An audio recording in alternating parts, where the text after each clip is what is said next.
Coffee, que nos trae todas las novedades de... por ahí está bien, eso es perfecto. Con todas las novedades respecto a la inteligencia artificial, también la tecnología y cómo esto impacta en el empleo. ¿Cómo estás?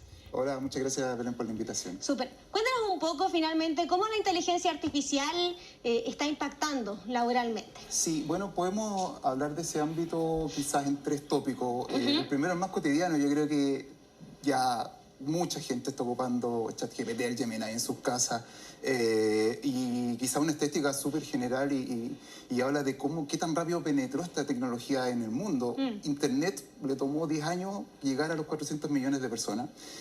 El ChatGPT, el Gemini, son 1.000 millones de personas a la semana que lo están ocupando, y cuando salió ChatGPT en el 2022, en noviembre, en 2 meses ya tenía 100 millones de personas. Entonces, la verdad es que es una revolución que llegó muy fuerte, y el de industria en específico, claro, el primer ámbito que uno puede hablar es lo más cotidiano. Yo creo que todo el mundo ha escrito un documento con ChatGPT, traduce un texto, escribe un mail, hace una imagen, no sé. O cuando uno busca en Google ya te aparece, claro, uno sin buscarlo ya te aparece ahí la información. Está más al día. Antiguamente uno tenía que esperar que se entrenara, ahora ya está mucho más al día. Esa penetración ya está casi en un 95% de las empresas, ya la gente lo está ocupando en ese ámbito. Pero en un tema más quizás administrativo operativo de las empresas, si vamos a las áreas más específicas, donde irrumpió fuertemente los agentes de inteligencia artificial, fue en el customer service, en la atención al cliente. Y hay estadísticas de que en el nivel 1 de atención, que es el llamado más típico, o sea, más básico, por así decirlo, cuando uno llama y dice, oye, ¿cuál es la dirección de la sucursal y el área de atención?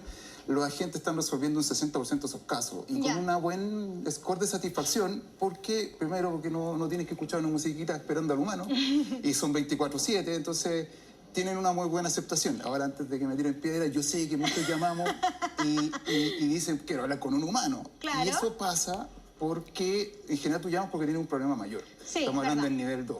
Compraste 3 cosas y te llegaron 2. Entonces, ¿quiere que te devuelva la plaza de la tercera o quiere que la tercera te la mande? Entonces, es un caso más complejo, donde los agentes de IA aún les falta madurez en su entrenamiento, pero que lo van a lograr. O sea, Amazon ya tiene resuelto muchas de esas casuísticas más complejas, por ejemplo. Perfecto. Ese segundo ámbito es del customer service, de lo cotidiano customer service. Ahora, el tercer ámbito que más nos lleva a nosotros, como IMA Coffee, que nosotros venimos la impresión, los papeles, los documentos, gestión documental, y hablemos del análisis de los documentos. Y ahí quizás hablar un poco del ecosistema de las empresas. Una empresa en general tiene proveedores, tiene clientes, tiene empleados. Claro. Y el acuerdo de ese trabajo con tu proveedor, con tu cliente, con tu empleado, es un contrato. Un contrato que lo escriben los amigos abogados, y en general lo escriben complicado. Hasta los números lo escriben con letras para que sea más complicado leerlo.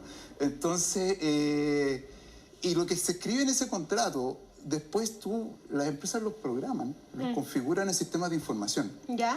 Y esa traducción, donde tú dices, oye, a este cliente le tienes que cobrar tanto, a este cliente su horario de atención es la renovación de ese contrato con este cliente es tal, tú lo programas en un sistema. La traducción de leer ese contrato, leguleyo, por así decirlo, algo más técnico, lo hacen humano. Y se pueden equivocar. Entonces, hablemos de cómo los agentes de inteligencia artificial te pueden ayudar en eso, porque ya pueden tener entendimiento de ese contexto de un contrato grande, y pueden después ver, a ver, qué dice tu sistema, qué dice el contrato, y de alguna manera decir, oye, te estás equivocando aquí. Habla de una renovación automática y el contrato dice que no. Habla de reajuste por IPC y el contrato dice que no. O sea, finalmente no se trata de reemplazar a los humanos o las tareas que tenemos, porque según yo es como el gran temor que existe del reemplazo, y por eso se habla también de que todos tenemos que hacer cursos, ir perfeccionando, etcétera, sino que más bien de complementar los trabajos. Es un excelente punto, porque efectivamente se sirven como una herramienta de control. Eres más ágil, porque igual te ayudan, eres más rápido, mitigas riesgo, porque ya no es solo un humano, sino que un robot que el que valida la información. Lo mismo pasa con las licitaciones. Las licitaciones son documentos súper largos. No, me imagino. La empresa publica cientos de páginas. Entonces llega una licitación y se la lee en humano, o varios humanos, y tú ves como empresa cuáles son tus servicios, cuáles son tus productos, tus precios, tus proveedores, tus empleados, tus certificaciones, y dice, oye, aquí dice que piden una ISO X 27001, ¿la tengo? Oye, piden la 9001, ¿la tengo? Oye, piden el presupuesto, los precios míos, ¿calzan? ¿Vamos o no vamos? Esa decisión puede tomar semanas, en algunos casos cuando son muy grandes. Con los agentes de IA puede ser mucho más ágil y te da una ventaja competitiva.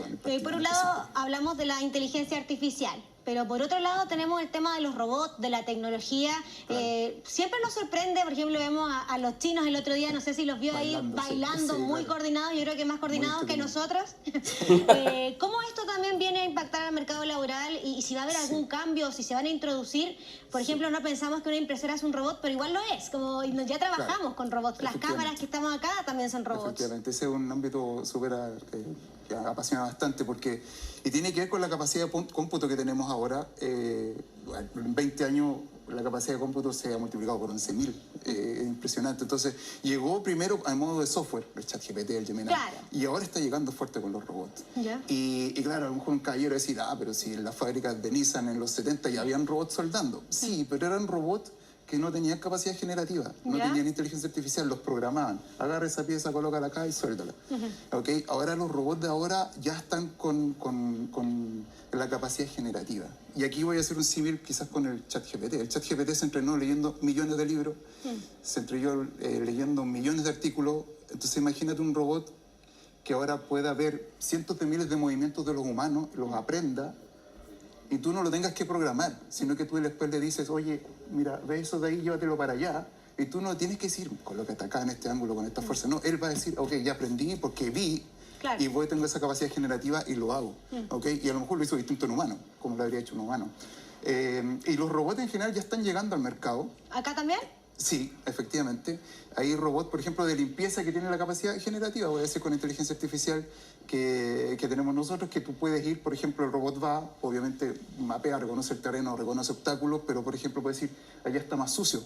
Así que voy para allá, veo el resto está limpio, voy para allá y aplico más agua, aplico más frecuencia, más revoluciones por minuto en los rodillos y el resto lo veo más limpio, así que soy más eficiente y sigo. Y eso es inteligencia, capacidad generativa. Él de alguna manera improvisó en su camino, en su actuar.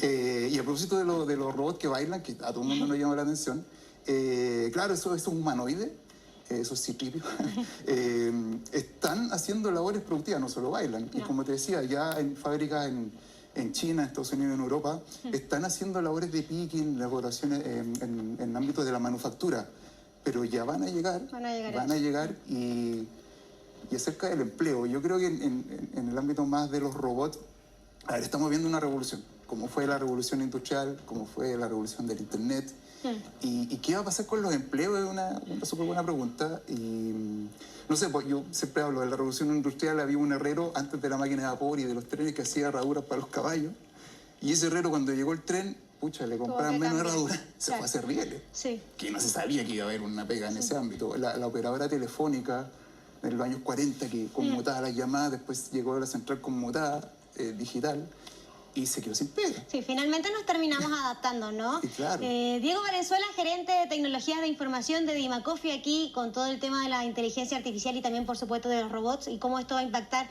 en el mercado. Muchas gracias por estar con nosotros y por la conversación tan interesante. Gracias. Y nosotros seguimos ahora en nuestra querida sección Aplicados con Trini. Trini, ¿cómo estás?